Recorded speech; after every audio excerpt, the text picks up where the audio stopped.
Hey guys, welcome to part 4 of how to make a split screen game in the Blender game engine. Today we're going to be getting the map done and getting a winning and losing system. First of all, we're going to go file, and you're going to open up your game like this. Right now, if you play the game and you shoot the other player, they have blood on their screen and their health goes down, but their health just regenerates after it hits 0, which isn't very useful.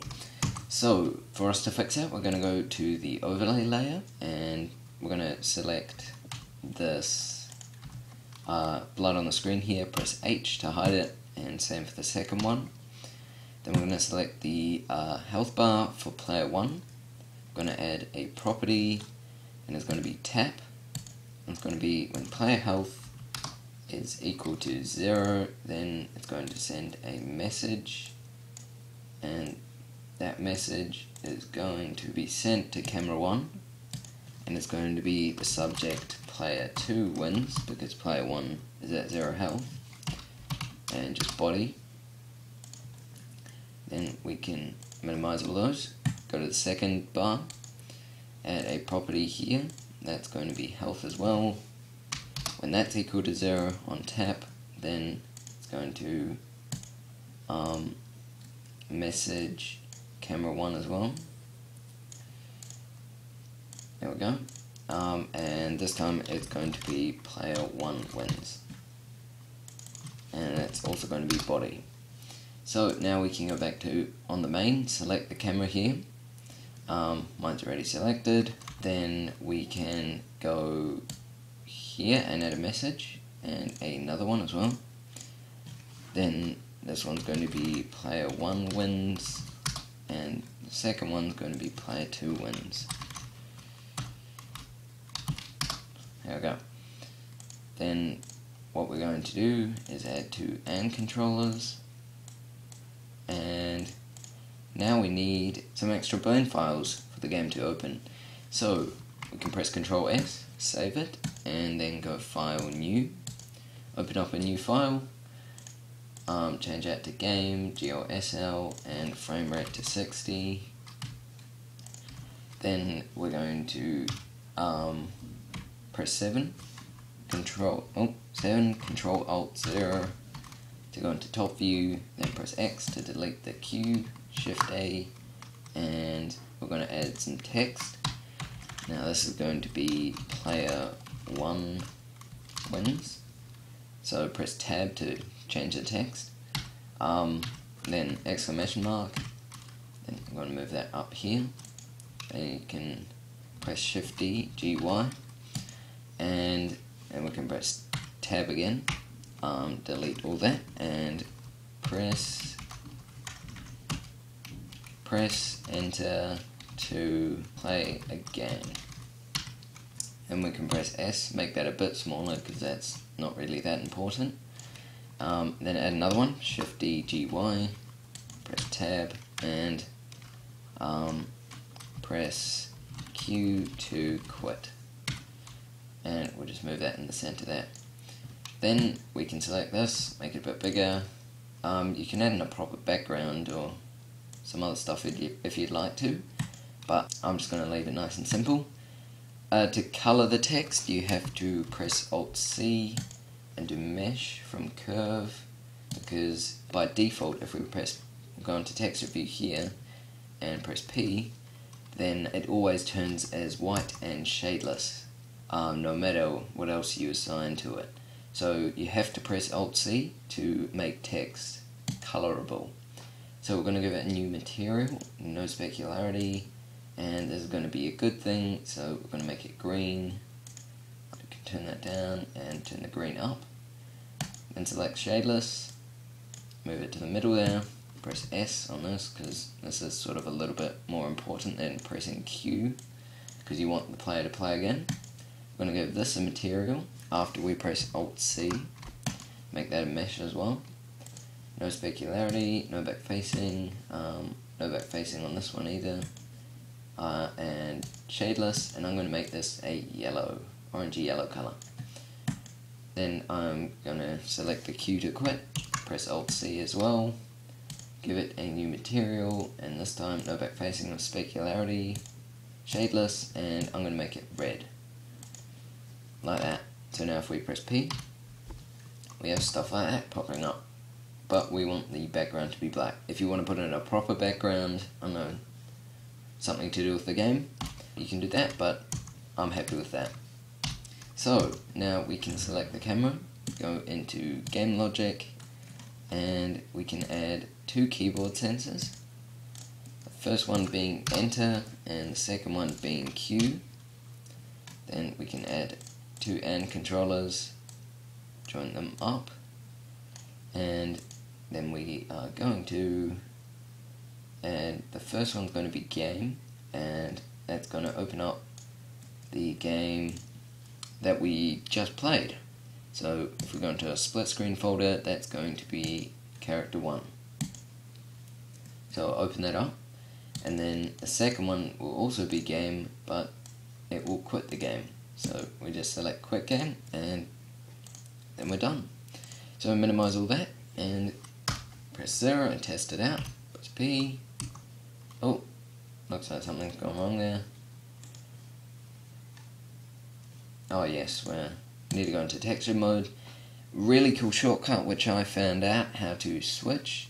So if you're in wireframe or solid, to switch to texture mode you can just press Alt Z, which is really handy. So if, I know you press Z to muck around with the vertices, and then you want to quickly see it without having to go down here and click, you can just press Alt Z and it will put you into texture view. So anyway, press P and we can press enter, there's our game. If we press P and press Q, then it quits. So that's working very nicely. Press Ctrl S and we're going to call this player 1 wins. Save it. Then we're going to go File, New, press X to delete. Then we're going to take a shortcut here. So first we're going to go Blender Game, GLSL and frame rate 60. But we're going to delete the camera and the lamp and press Shift F1 to append. Then we're going to go into Player 1 Wins, Object. We're going to select all the text and the camera. Then append that. And now if we press 0, we've got the camera set up already, and we can just press, I don't know, GY, like that. Now all we have to do is delete this, press Shift A, add our own text, which is going to be player 2, I better make it same, player 2 wins. Make that bigger, and move it in the center like so, and press Alt C. Maybe I should make this a bit smaller actually. Yep. Press Alt C and then change that to a mesh. Select New on the material, no specular, no back facing, and change the color to green as well. Turn both of those down and turn the green up, and then we can select shadeless. And now if we press Alt Z and press P, we still need to change the world settings, so just scroll down and it will do that for you. Press P, there we go, we can press enter, opens the game. If we press P, press Q, then it quits. So, now we can press Ctrl S again. This time we can call it player 2 wins. Press enter, save it, and there we go, we're done. Now we can open recent, open up the character 1 again, and under the camera here, if you hopefully saved it, we're going to add a game here, or 2. One for if player 1 wins, then it's going to open up game player 1 wins, and then click accept, and then for this one it's going to be player 2 wins. What's really important is you make sure you have everything in one folder, so you can pack it all and turn it into a proper game, and then you can I don't know, put it on a flash drive or something, so it can source it all locally from one folder instead of going around your hard drive and getting the files from all over the place. So we'll give that a quick try. Get our player here to shoot this player. There we go, player 2 wins. Press enter, play again. Now get this player to shoot the other player. and that doesn't seem to work. Try it one more time, and it's not working. So, could be a problem. I'm going to turn off the tap just in case that does anything on both of these. I'm going to do one more thing, which is add one more property, and that's going to be when the health is smaller than 0, so less than 0, that's on true, then it's going to also send the message to that player 2 is 1. So I'm going to try that. The annoying thing is, during like Blender sort of upgrading, I'm pretty sure I made the multiplayer game in like 2.65 or something. So we're going to change this to when it's smaller than 0. But yeah, in the later versions it seems to sort of work a bit better. So yeah, I'm not sure what they've done with the newer versions. There's been quite a few people having trouble with the recent ones, so I'm not sure if it's them trying to make the code better or something, but it's mucking something up. So yeah, if this isn't working for you, maybe an older version of Blender would do it. But yeah, I'm just going to put that extra check in just in case. Usually sometimes the Blender game engine has a problem and you have to do 2 checks for one thing. So we'll get this player to win, press enter, play again, and let's get this player to turn around. One thing to do is press Ctrl S, so all our changes are saved. So now if we press Ctrl P, get this player to win, press enter, get this player to spin around, and maybe, there we go, we've done it. So sometimes the Blender game engine will have problems recognizing a number or something. You have to sometimes put more than one check in for it to check 2 values against each other. So in this case it's checking whether the health is equal to 0, but also whether the health is below 0. So if it's any of those, then it's going to restart. So make sure you've implemented that and it's working okay, and press Ctrl S one more time to save it.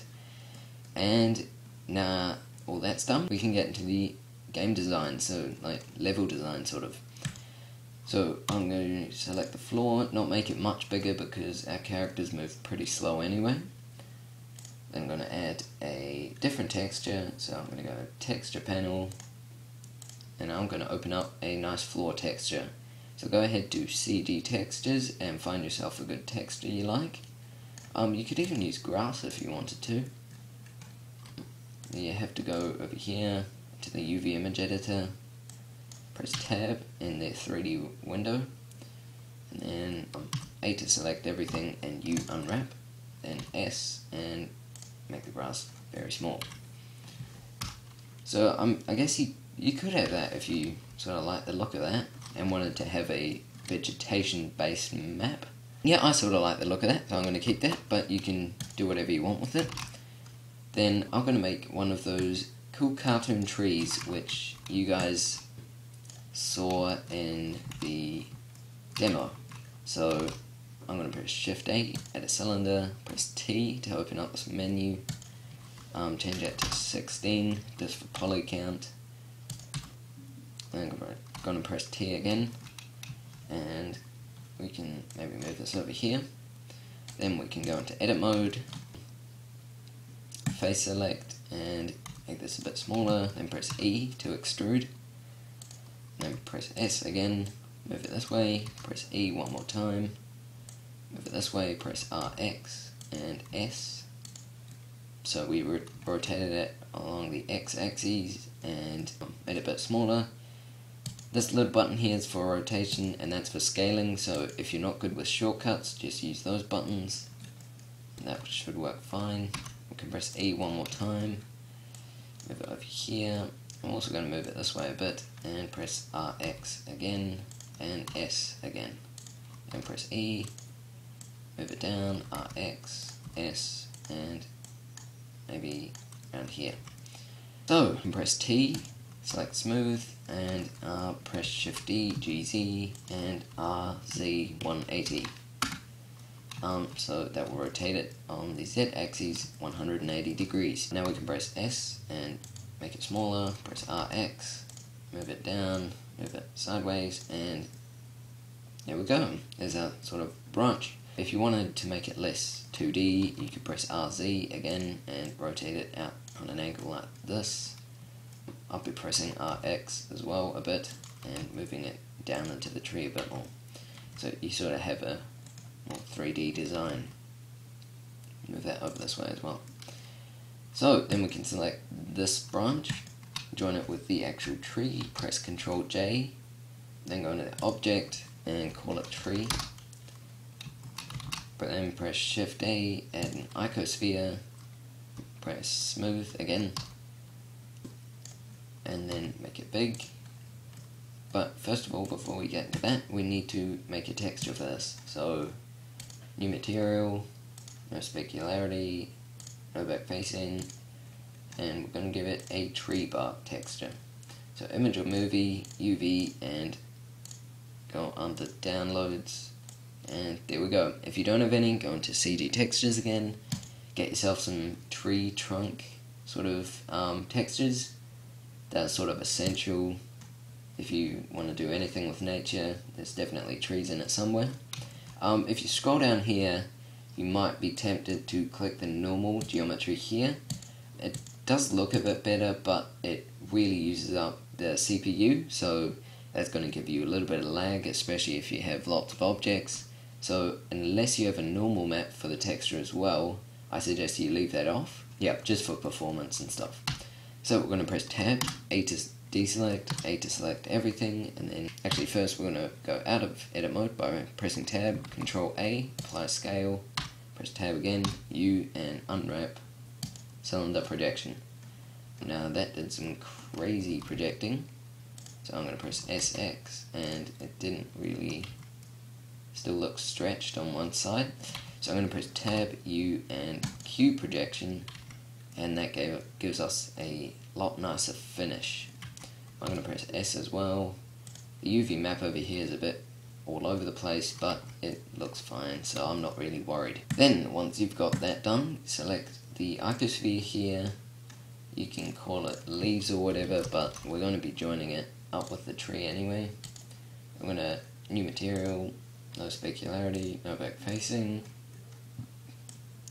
Give it a new texture, image or movie, UV, and open up. Go into downloads, again, CG textures, go under hedges, I think it is, yep. Get a hedge texture and open that up.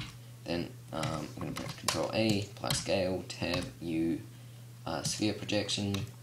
Then one thing I'm going to do here is go into vertice select mode, select this one here, move it down, and select the stretched out ones to unstretch the texture. Then we're going to press Tab, A to deselect, A to select everything, and S. Make it nice and big, and yeah, tree looking. Then we're going to move it up and down and all over the place. This is probably better suited for the big branch, so I'm going to move it on that. Move it up like that. And then I'm going to press Shift D, GY, press S to make a smaller one, and join that up to this branch here. Now you could leave it like that, I don't know, maybe make it a bit more realistic with the proportions and stuff. Because I made it smaller though, I'm going to press Tab and make the UV map a bit smaller as well. Then I'm going to press Shift D, and if you really want to, you can do what I'm doing and put an extra bubble in here. Then press S again, click, and press Tab and make that smaller as well. Then select all of them, select the tree and press Ctrl J. So now we have our nice looking tree.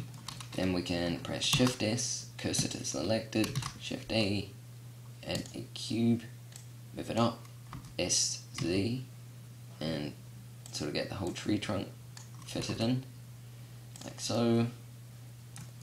Then I guess it's not really necessary, but you could, if you really wanted to, make collision boxes for the icosphere up here as well, but I don't think the players have a very likely chance of getting that high anyway, so we just want it as high as the player box here. So we can press S, Shift Z, get most of the tree root in, and yeah, that should be fine. Now we're going to select, well, first of all we're going to call this tree collision. Then it's going to be an actor, it's going to be invisible, and it's going to have collision bounds. Select the tree and just change that to no collision. If you really wanted to, you can change it to static, but yeah, up to you. I'm going to change it to no collision because I already have a collision box here, and it also sort of stop the computer from having to calculate extra collision. So there's our tree done. It looks a bit unbalanced though, so I'm going to select one face here, press Ctrl L to select the linked faces, press S, and maybe just move it over this way a bit. So RX, I'm going to do that as well. Spin the text around a bit, and give it a bit of variation, and make that bigger as well. So after we've done that, we can select the collision box, hold down, select tree, then hold down Shift, select the collision box, press Ctrl P, parent to object. Now if we move this around, the tree moves as well. So if we select both and move it, say over here somewhere, then press Shift D, G, Y, then RZ, Shift D, G, X, RZ again, and then S, Z maybe, you want it a bit taller, then S, Shift Z to make it fatter, and yeah, you pretty much just muck around with that until you've got lots of nice trees. You can also make it smaller, but then you have to be careful that it is still in the ground if you do make it smaller, or make it bigger. That's the trees done. You can put as many as you want in there. I'm just going to have a circle like this, so I'm happy with that. Then I can press Ctrl S, save it, and can press 0 and P, and now this player can shoot this player, and the other one can run off into the trees. And I know you may want to make the trees a bit bigger so the camera can't go through them. I mean, if you go look from this other view, from this character, it sort of looks a bit funny with him having his head through. But I don't know, you may sort of like that style. Up to you. What we're going to do though is select the cameras and allow them to have a nice view. So we're going to select the clipping, change it to 500 for camera 1, but we're also going to do the same for camera 2. 500. That means that that's how far they can see into the distance without the world cutting it off, which is always handy. So yeah, now you can look fully around, see all the trees and the edge of the map. One more thing, now you can just go ahead and add grass and objects and maybe walls and stuff, obstacles to hide behind. In my demo I had a crate, so I'm going to go ahead and make that. So we're going to add a cube, move it around a bit, give it a new material, call it crate, and then go back into materials, no specularity, no back facing, give it a new texture, image or movie, UV, and open up a texture from CG Textures. So I think this one's a bit harder to find than the others, so I'll quickly go through it with you guys. CG Textures, if you need the hedges and stuff, just go into nature, and it should be somewhere in there. There we go. Just click on there, get your texture from there. But what we need to do is go under wood, and then you need to scroll down, and I think it was planks, I think. We'll just have to see. Oh yeah, go under planks and then beamed, and the third texture along is what I used. Get that or another texture that you like, open it up, then we're going to press Ctrl A first, apply scale, tab, U, cube projection. That's way too big, so you can press S and make it even, sort of. I'm actually going to press U and reset, and there we go. Actually did most of the work for us. It's almost perfect. So yeah, just cube projection and then reset it, and it seems to have lined it up very nicely for us. So press Ctrl S, go to the physics settings, change it to rigid body, collision bounds, maybe a bit higher than normal, and actor as well. And now if we press P and we look for the crate, which should be somewhere around here, if we run into it, it moves. So this means you can make big stacks of them like I had, and you can run through them. And it looks very cool.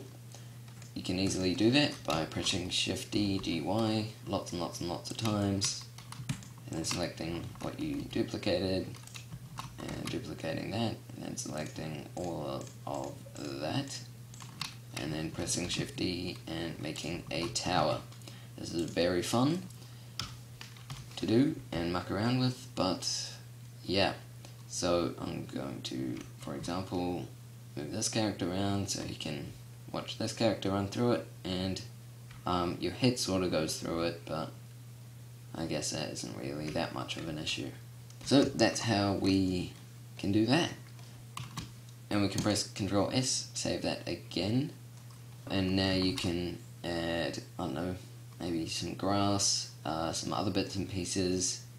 I'll leave a grass texture in the description if you guys want it. Now you can add walls and other bits and pieces. For the edges of the map, you can either, for my other one I think I had another plane which was underneath.